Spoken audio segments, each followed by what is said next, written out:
Morning ওয়াকে বেরিয়ে দুর্ঘটনায় মৃত্যু একজনের। নকশাল বাড়ির হাতি ঘিসার ঘটনা। দ্রুত গতিতে আসা কন্টেনারের ধাক্কায় মৃত্যু হয়েছে ব্যক্তির। আর ঘটনার পরেই পলাতক কন্টেনারের চালক।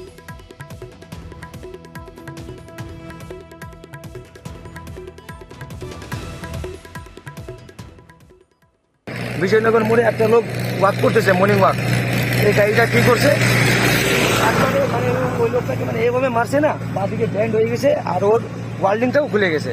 বাঁদিকে ব্যান্ড হওয়ার পরে ওয়ার্ল্ডিংটা খুলে গেছে আর ও মারে পরে পালাই গেছে। লোকটা তো ছিটকাই গেছে, ওইদিকে ছিটকানোর পরে ও পালাই গেছে। তারপরে আমি একটা বাসে ছিলাম, যে বাস ইন্দি দিক থেকে পাইন লেনে আসছে।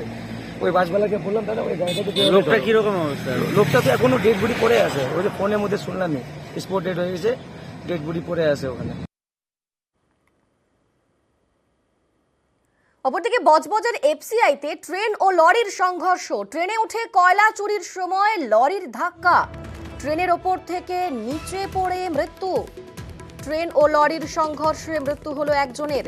বজবজের এফসিআইতে ট্রেন ও লরির সংঘর্ষ আর ট্রেনের ওপর থেকে নিচে পড়ে মৃত্যু। আমাদের সঙ্গে রয়েছেন প্রতিনিধি সমীর। দেখো অমৃতা, দক্ষিণ চব্বিশ পরগনার বজবজে এফসিআইতে ট্রেনে ও লরি ধাক্কাতে মৃত্যু হলো একজনের।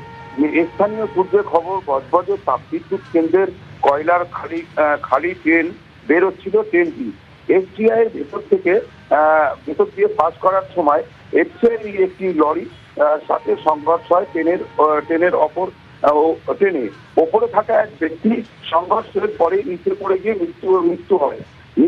মৃত ব্যক্তির নাম হচ্ছে মোহাম্মদ শামীম ওরফে নেতা। বজবজের 17 নম্বর ওয়ার্ডের বাসিন্দা। প্রশ্ন উঠছে, ট্রেনের উপরে মৃত ওই যুবক কি করছিল? প্রশ্নের উল্লেখযোগ্য হচ্ছে, তাপবিদ্যুৎ কেন্দ্রে কয়লার যে ট্রেন থেকে কয়লা চুরি করা হয়, বেশ কিছুদিন প্রভাবশালী অঙ্গনি হেলাতেই চলছে এই কয়লা চুরি ব্যবসা। এর আগেও প্রাক্তন পুলিশ সুপার সেই কয়লা চুরি ব্যবসা বন্ধ করে রেখেছিলেন। আবারও সক্রিয় হয়ে উঠেছে এই তাপবিদ্যুৎ কেন্দ্রের কয়লা চুরি ব্যবসা। এই ঘটনা কেন ঘটলো সেটা নিয়েই তদন্ত করছে বজবজ থানার পুলিশ। আর কি করে যুবকের মৃত্যু হলো সেই তদন্তে করছে পুলিশ। বেশ।